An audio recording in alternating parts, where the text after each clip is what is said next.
काशी के मणि क्षेत्र में महिला को अपना निवाला बनाने वाला गुलदार आखिरकार वन विभाग के पिंजरे में पकड़ा गया, जिससे स्थानीय लोगों और वन विभाग को बड़ी राहत मिली है। आपको बता दें, इस गुलदार के कारण पिछले कुछ दिनों से दहशत बनी हुई थी।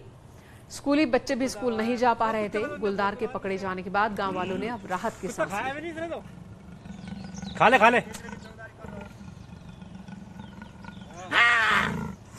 वो तेरी। और कॉर्बेट नेशनल पार्क के ढेला रेंज से एक वीडियो सामने आया है, जिसमें एक टाइगर द्वारा एक वाइल्ड बोर का शिकार किया जा रहा है। ये video nature guide Rakesh Bhatt ने उस वक्त अपने कैमरे में कैद कर लिया जब वो ढेला रेंज में सफारी पर गए हुए थे।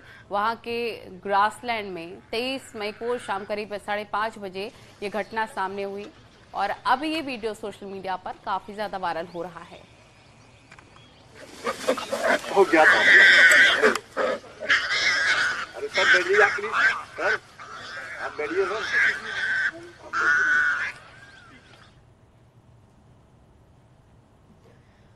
अगली खबर देहरादून से, जहां फिल्म अभिनेता अक्षय कुमार देहरादून पहुंचे। बीते कई दिनों से उत्तराखंड में है वो। देहरादून पुलिस लाइन में अक्षय कुमार का कार्यक्रम। पहले अक्षय कुमार ने यहां पुलिस लाइन में वॉलीबॉल खेला। तस्वीरें हम आपको दिखा रहे हैं, सीधी तस्वीर। उसके बाद पुलिस के जवानों से उन्होंने मुलाकात भी की है और ये आप देखिए, पुलिस जवानों के साथ खेलते अक्षय कुमार, खिलाड़ी कुमार को आप देख सकते हैं यहाँ। बीते कई दिनों से उत्तराखंड में अपनी फिल्म की शूटिंग को लेकर, इससे पहले केदारनाथ दौरे पर गए थे अक्षय कुमार। सीएम पुष्कर सिंह धामी से उन्होंने मुलाकात की थी और आज देहरादून में है अक्षय कुमार, जहां पर पुलिस लाइन पहुंचे। पुलिस वालों से, पुलिस कर्मचारियों से उन्होंने मुलाकात की, जवानों के साथ बातचीत और वॉलीबॉल खेलते दिख रहे हैं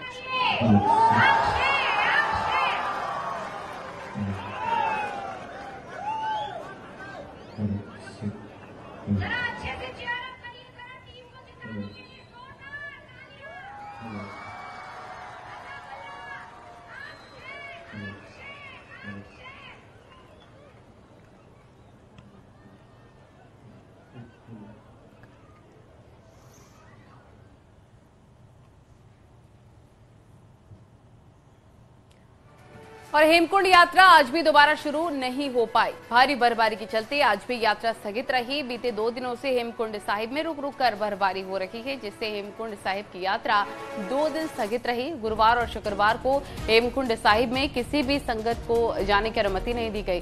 पैदल रास्ते पर भारी बर्फबारी के कारण फिसलन हो गई है, जिसके बाद गुरुद्वारा प्रबंधक और स्थानीय प्रशासन ने यात्रा पर रोक लगा दी। और घांगरिया में 1000 तो गोविंद घाट में 1100 यात्रियों को रोका गया है। लेकिन हेमकुंड साहिब में शुक्रवार को भी मौसम बदला हुआ है। बर्फबारी की संभावना बनी हुई है। पैदल रास्ते पर बर्फ हटाने का कार्य लगातार जारी है। और केदारनाथ धाम की यात्रा ने इस साल सारे रिकॉर्ड तोड़ दिए हैं। मौसम की मुश्किलों के बावजूद यहां पर बड़ी संख्या में सैलानी पहुंच रहे हैं, श्रद्धालु पहुंच रहे हैं। 2 दिनों तक यात्रा बंद रही। बावजूद इसके बीते 1 महीने में 5 लाख से ज्यादा श्रद्धालुओं ने बाबा केदार के दर्शन किए। इस बार की यात्रा में पिछले यात्रा सीजन की तुलना में ज्यादा यात्री पहुंच रहे हैं। पिछली बार की अगर बात की जाए तो प्रत्येक दिन 15 से 20 हजार श्रद्धालु पहुंच रहे थे धाम। वहीं इस बार एक दिन में 20 से 24 हजार श्रद्धालु धाम पहुंच रहे हैं। 4 धाम यात्रा में अब तक 68 लोगों की जान गई है। सबसे ज्यादा केदारनाथ यात्रा पर ही 33 लोगों की मौत हुई है, जबकि यमुनोत्री जाने वाले 19 लोगों की मौत हुई है।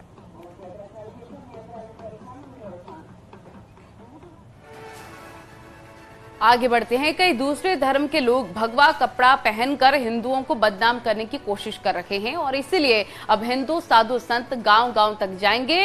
ये फैसला विश्व हिंदू परिषद के हरिद्वार में हुई मीटिंग में हुआ। और इसी के साथ हिंदुओं के विरोध में चल रहे एजेंडे पर भी कड़े एक्शन की बात संसद के दौरान हुई है।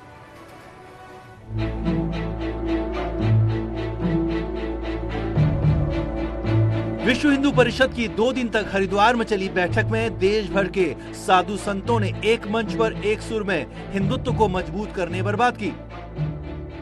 केंद्रीय मार्गदर्शक मंडल की बैठक का एजेंडा इस बात पर फोकस रहा कि कैसे पूरे देश में हिंदुओं को मजबूत किया जाए। विश्व हिंदू परिषद की बैठक में फैसला लिया गया कि दूसरे धर्मों के लोग साधु संत बनकर हिंदुओं के खिलाफ साजिश रच रहे, इसीलिए साधु संत गांव-गांव तक जाएंगे। देश के मंदिरों में सरकारी कंट्रोल खत्म होना चाहिए, क्योंकि मस्जिद, चर्च पर सरकार का कोई कंट्रोल नहीं होता और हिंदू मंदिरों का पैसा हिंदुओं के हित में खर्च होना चाहिए। वक्फ बोर्ड की आड़ में कई जमीन माफिया हिंदुओं की जमीनों पर कब्जा कर रहे हैं। हिंदुओं में भेदभाव और छुआछूत की बात मन में डालकर धर्मांतरण किया जा रहा है, जिस पर रोक लगनी चाहिए। समलैंगिक विवाह और लिव इन रिलेशनशिप की आड़ में हिंदुओं की मान्यताओं पर चोट हो रही है, इसीलिए इन्हें मान्यता नहीं मिलनी चाहिए। फिर मंदिर ही अपने हाथ में सरकारें क्यों रख रही है, और इसलिए हिंदू मंदिरों का जो नियंत्रण है वह एक पक्षपाती बात भी है, क्योंकि चर्च या मस्जिद के ऊपर सरकारी नियंत्रण नहीं है। केवल हिंदुओं के ऊपर ही हिंदू मंदिरों के ऊपर ही नियंत्रण हो रहा है, और इसलिए सरकारी नियंत्रण से मंदिरों की मुक्ति। बैठक में दूसरे दिन मुख्यमंत्री पुष्कर सिंह धामी भी पहुंचे तो संतों ने एक सुर में मजारों पर एक्शन को सही बताया। तो वहीं मुख्यमंत्री ने संतों को भरोसा दिया कि देवभूमि सिर्फ देवभूमि रहेगी। वहीं संतों ने कहा कि उत्तराखंड में एक विशेष समुदाय के लोग बढ़ रहे हैं। हर शहर, गांव, आश्रम तक में एक एक घुसपैठिए की जांच होनी चाहिए, ताकि देवभूमि का इस्लामीकरण ना हो। जो भी हमसे संतगणों की जो भी अपेक्षा है, उस संतगणों की सब अपेक्षाओं को हम लोग आगे बढ़ाएंगे, क्योंकि संतगणों का अपना तो कुछ नहीं होता। वो तो जो भी कहते हैं समाज के लिए कहते हैं, देश के लिए कहते हैं, धर्म के लिए कहते हैं, अध्यात्म के लिए कहते हैं। हरिद्वार को हिंदू संस्कृति, धर्म और अध्यात्म का केंद्र माना जाता है और विश्व हिंदू परिषद की बैठक में आए पूरे देश के संत यही संदेश लेकर गए कि कैसे देवभूमि से लेकर पूरे देश में हिंदुत्व के एजेंडे को मजबूत किया जाए। न्यूज़ 18 के लिए हरिद्वार से पुलकित के साथ दीपांकर भट्ट की रिपोर्ट।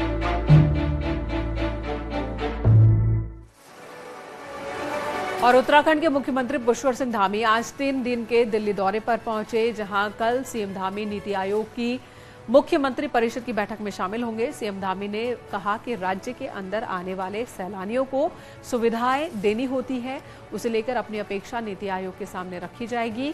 वहीं यूसीसी ड्राफ्ट को लेकर सीएम धामी ने कहा कि इसे लेकर तेजी से काम चल रहा है। 30 जून से पहले कमेटी यूसीसी ड्राफ्ट तैयार कर देगी। आपको बता दें 28 मई को नए संसद भवन के उद्घाटन समारोह में भी शामिल होंगे सीएम पुष्कर सिंह धामी। देखिए, उत्तराखंड के अंदर जो काम हमारे विकास की दृष्टि से चल रहे हैं, उन सभी कामों को रखेंगे।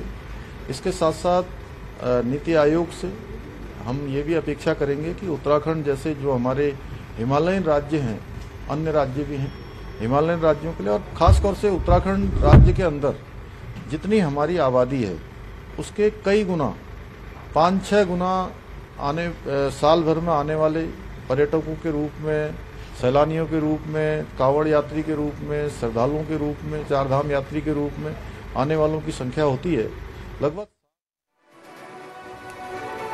और अल्मोड़ा सोमेश्वर हाईवे पर बारिश में डामरीकरण की खबर न्यूज़ 18 ने प्रमुखता के साथ दिखाई थी, जिसके बाद लोक निर्माण विभाग के सचिव ने 1 ईई, 2 एई और 3 जेई को जिले से बाहर अन्य खंडों में अटैच कर दिया है, जो कि बड़ी कार्रवाई के रूप में देखा जा रहा है।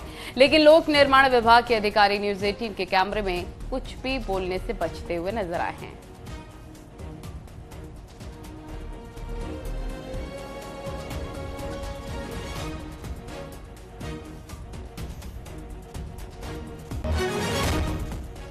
उधर पिथौरागढ़ में चाइना बॉर्डर को जोड़ने वाली लिपुलेख रोड एक बार फिर बंद हो गई है। लिपुलेख रोड में लखनपुर के पास भारी लैंडस्लाइड हुआ।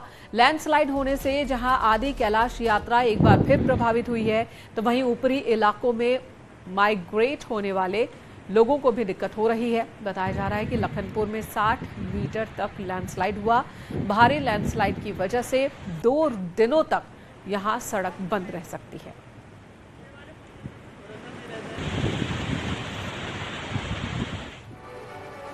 तो पिथौरागढ़ में चाइना बॉर्डर को जोड़ने वाली लिपुलेख रोड बेहद खतरनाक है। रोड के हालात कुछ ऐसे हैं कि देखकर ही पैरों तले से जमीन खिसक जाए। इस रोड पर बीआरओ के लिए गरबा धार की पहाड़ियां तो कहर बरपा रही हैं, लेकिन बाकी रोड का सफर भी मौत को दावत देने से कम नहीं है। हर पल मौत के साए में होने वाले इस सफर पर पहुंची है न्यूज़ 18 की टीम। आपको दिखाते हैं।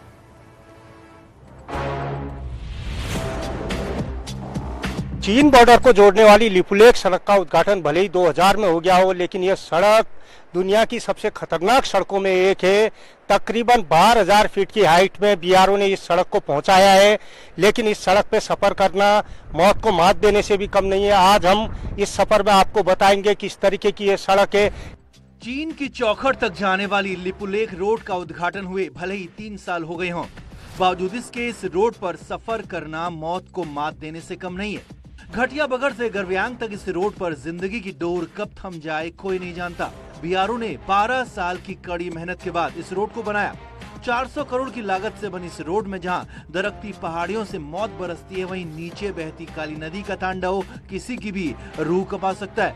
और जोखिम भरा ही काम होता है हमारा हमेशा, तो ऐसे में काम करते रहते हैं देख दाख के। जैसे खतरा ज्यादा होता है तो हट जाते हैं वहाँ से। कभी कभी तो जो है कई एक की कैजुअलिटी भी होगी यहाँ पर। कभी भी किस समय भी रोड ब्लॉक हो जाती है, कोई इसका प्रशासन पहले से कोई वो नहीं देता है, और रोड ब्लॉक हो गई तो कब खुले क्या खुले कोई हमें जानकारी मिलती नहीं। उस वजह से बहुत यात्रियों को परेशानी होती है। ये पांगला करके जगह है जहाँ जब हम फंसे हैं, कल शाम को रोड ब्लॉक हुई है, अभी तक कोई इन्फॉर्मेशन नहीं है कि खुलेगी कब खुलेगी क्या खुलेगी। लिपुलेख रोड पर हमारी टीम का गुजरा हर पल खौफ से भरा रहा। इस रोड पर सैकड़ों जगह विशालकाय बोल्डर्स हवा में लटके हैं। सुरक्षा के लिहाज से अहम इस रोड पर जहां गर्भाधार में पहाड़ियां लगातार तांडव मचा रही हैं, वहीं लखनपुर में भी आए दिन लैंडस्लाइड हो रहा है। लगातार दरख्ती पहाड़ियों के कारण आदि कैलाश यात्रा भी खासी प्रभावित हो रही है। रोड बड़ी खतरनाक रोड है, यहाँ पर लोग जान जोखिम में डालकर चल रहे हैं और देखने में तो बड़ा सुंदर है, लेकिन सड़क की हालत इतनी खतरनाक है कि यहाँ पर एक दिन में अप डाउन करना बड़ा टफ है। वो भी हो सकती है, और चूंकि खड़ा पहाड़ भी है कई जगह से, और कुछ स्ट्रेस ऐसे बन गए हैं जो मुख्य रूप से भूस्खलन होते ही रहते हैं, चाहे थोड़ी सी बारिश से हो, चाहे थोड़ी सी ब्लास्टिंग से हो, चाहे किसी अन्य काम से हो। तो इसमें हम बीआरओ के साथ कंटिन्यू रहेंगे। गर्भाधार का इलाका इतना ज्यादा खतरनाक हो गया कि यहाँ पर खड़े रहने पर ही रूह कांपने लगती है। कोई नहीं जानता कब और कहां से मौत बरसाते बोल्डर्स गिर पड़ेंगे। ऊंचा हिमालयी इलाका होने के कारण ये काफी संवेदनशील इलाका भी है। भारी जोखिमों के साथ बीआरओ ने 17,000 फीट की ऊंचाई पर रोड को पहुंचाया है, लेकिन इस रोड का फायदा सेना के साथ ही पर्यटन को भी तभी मिलेगा जब दरख्ती पहाड़ियों पर पूरी तरह लगाम लगेगी। चीन और नेपाल बॉर्डर को जोड़ने वाली लिपुलेख रोड का गर्भाधार सबसे संवेदनशील इलाका है। इस इलाके में आए दिन बड़ी बड़ी पहाड़ियां दरख्ती हैं। आप देख सकते हैं ठीक मेरे पीछे गर्भाधार का ये वो इलाका है जो सबसे ज्यादा चुनौती बीआरओ के लिए बना हुआ है। यहाँ बड़ी बड़ी चट्टानें आए दिन दरक रही हैं, गिर रही हैं। रोड बनाने के दौरान इस इलाके में भारी पैमाने पर ब्लास्टिंग हुई है, जिस कारण से ये चट्टानें दरकी हुई हैं, कमजोर पड़ी हुई हैं। बीती रात भी इस इलाके में एक भारी लैंडस्लाइड आया था, जिस कारण ये रोड फिलहाल बंद है। आप देख सकते हैं ठीक मेरे पीछे बीआरओ की जेसीबी मशीन बड़े बड़े बोल्डर को हटाने का यहाँ पर काम कर रही है, लेकिन बीआरओ के सामने भी एक सबसे बड़ी चुनौती ये है, जो ही वो निचले इलाके के बोल्डर को हटाती है ऊपर से पहाड़ी फिर दरकने लगती है। एक तरीके से ये कह सकते हैं कि सबसे बड़ी चुनौती बीआरओ के लिए गर्भाधार बना हुआ है। विजयवर्धन उप्रेती, न्यूज 18, गर्भाधार, पिथौरागढ़। इधर राज्यपाल गुरमीत सिंह ने चंपावत के लोहाघाट स्थित मायावती आश्रम का दौरा किया। गवर्नर प्राकृतिक सौंदर्य के बीच मौजूद मायावती आश्रम को देखने पहुंचे और काफी उत्साहित नजर आए। इस मौके पर उन्होंने कहा कि मायावती आश्रम जहां आध्यात्मिक चिंतन का केंद्र है, वहीं मानव कल्याण के लिए भी ये जाना जाता है। इस दौरान गवर्नर ने उन स्थानों को भी देखा जहां स्वामी विवेकानंद रहे थे। गवर्नर गुरमीत सिंह ने कहा कि वे फिर पूरे परिवार के साथ लंबे वक्त के लिए आश्रम आएंगे। सुंदर जगह है जहां पर आपको ध्यान लगाना, मेडिटेशन करना, ओम की शक्ति, अद्वैत का क्या है समझने के लिए ये जगह बहुत इम्पोर्टेंट है। मैं तो कहूँगा कि हम सब बहुत भाग्यशाली हैं कि स्वामी विवेकानंद जी यहाँ आए। और बंदरों के आतंक से जूझ रहे किसानों के लिए एक राहत भरी खबर है। उत्तराखंड में बंदरों की आबादी अब कम होने लग गई है। 2015 के मुकाबले बीते सालों में बंदरों की आबादी में 36,000 के करीब कमी आई है। वजह क्या है, ये हम आपको दिखाते हैं रिपोर्ट में।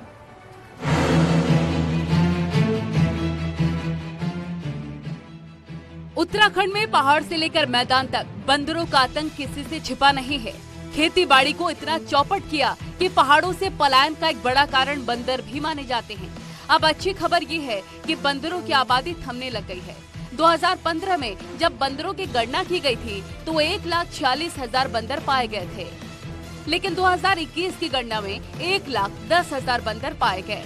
इसके पीछे प्रदेश में पिछले कई सालों से की जा रही बंदरों की नसबंदी को बड़ी वजह माना जा रहा है। राज्य में चिड़ियापुर, अल्मोड़ा, रानीबाग में बंदरों की नसबंदी होती है। अब तक 50,000 से ज्यादा बंदरों की नसबंदी हो चुकी है। चमोली, पिथौरागढ़ समेत 3 अन्य जगह भी बंदर बाड़े बन रहे हैं।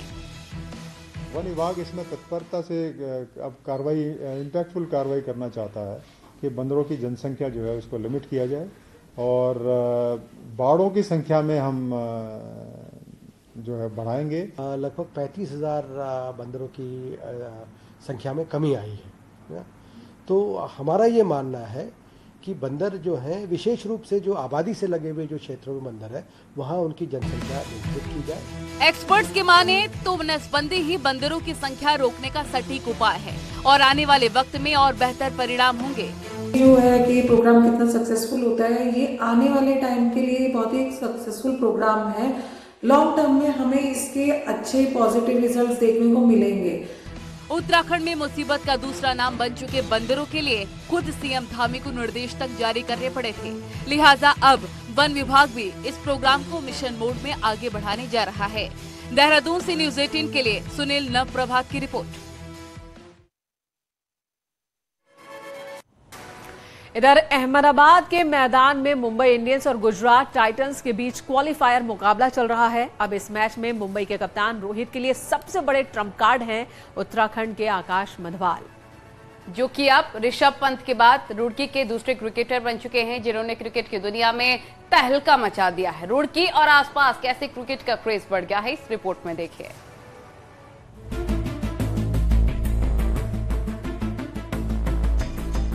उत्तराखंड क्रिकेट में रुड़की का नाम खास है क्योंकि यहीं से ऋषभ पंत आते हैं, लेकिन अब एक नया नाम सुर्खियों में है और वो नाम है आकाश मधवाल का। मुंबई इंडियंस के लिए खेल रहे आकाश मधवाल रुड़की के ढंढेरा इलाके के रहने वाले हैं और खास बात यह है कि ऋषभ पंत के पड़ोसी हैं। पंत और आकाश दोनों के ही कोच अवतार सिंह हैं। आकाश ने कोर कॉलेज से इंजीनियरिंग की है और उसके बाद 2 साल तक जेई की नौकरी भी की। यही नहीं, 2018 तक आकाश टेनिस बॉल से क्रिकेट खेलते थे, लेकिन एक ट्रायल में तब के उत्तराखंड के कोच वसीम जाफर ने उनकी बॉलिंग को देखा और अब आकाश की बॉलिंग का दीवाना पूरा देश बन गया है। बहुत मेहनत करी, 6-6 घंटे नेट के ऊपर वर्कआउट करना, 40 के टेम्परेचर में फिजिकल फिटनेस, फील्डिंग प्रैक्टिस, और जूनियर को साथ लेके चलते थे। जितने जूनियर्स खड़े हैं उनको बुलाकर, और प्यार भी सबसे अच्छी बात है कि खिलाड़ियों से प्यार भी बहुत ज्यादा करते हैं, मीठे इतने हैं, स्वीट लैंग्वेज में बोलना, कभी गुस्सा हाइपर नहीं होना। पहले ऋषभ पंत और अब आकाश मधवाल, दोनों के चमकते चेहरों के बीच रुड़की में क्रिकेट का क्रेज जबरदस्त बढ़ गया है। रुड़की और आसपास में कई क्रिकेट एकेडमी हैं जो कि बच्चों को गुर सिखा रही हैं। यहाँ सीखने वाले बच्चे भी अब पंत और मधवाल की तरह आगे बढ़ना चाहते हैं। जैसे पंत भी पहले खेला है यहीं से और आकाश भी खेला है, तो भाई मतलब अलग कर रहे हैं और एक्स्ट्रा ऑर्डिनरी परफॉर्म है। देख के हमें भी खुशी होती है क्योंकि हमारे बीच का बंदा इतनी आईपीएल में उस लेवल पे जाके, और अब तक किसी ने बॉलिंग में ऐसा नहीं किया है जो आकाश मधवाल ने किया है, तो अच्छा लगता है देख के, प्राउड फील होता है। पहले ऋषभ पंत और अब आकाश मधवाल ने न सिर्फ रुड़की बल्कि उत्तराखंड का नाम आसमान तक पहुंचा दिया। ऐसे में अब क्रिकेट सीख रहे बाकी बच्चे भी उनकी ही तरह अपना नाम कमाना चाहते हैं। रुड़की से न्यूज़ 18 के लिए मनोज जियाल की रिपोर्ट।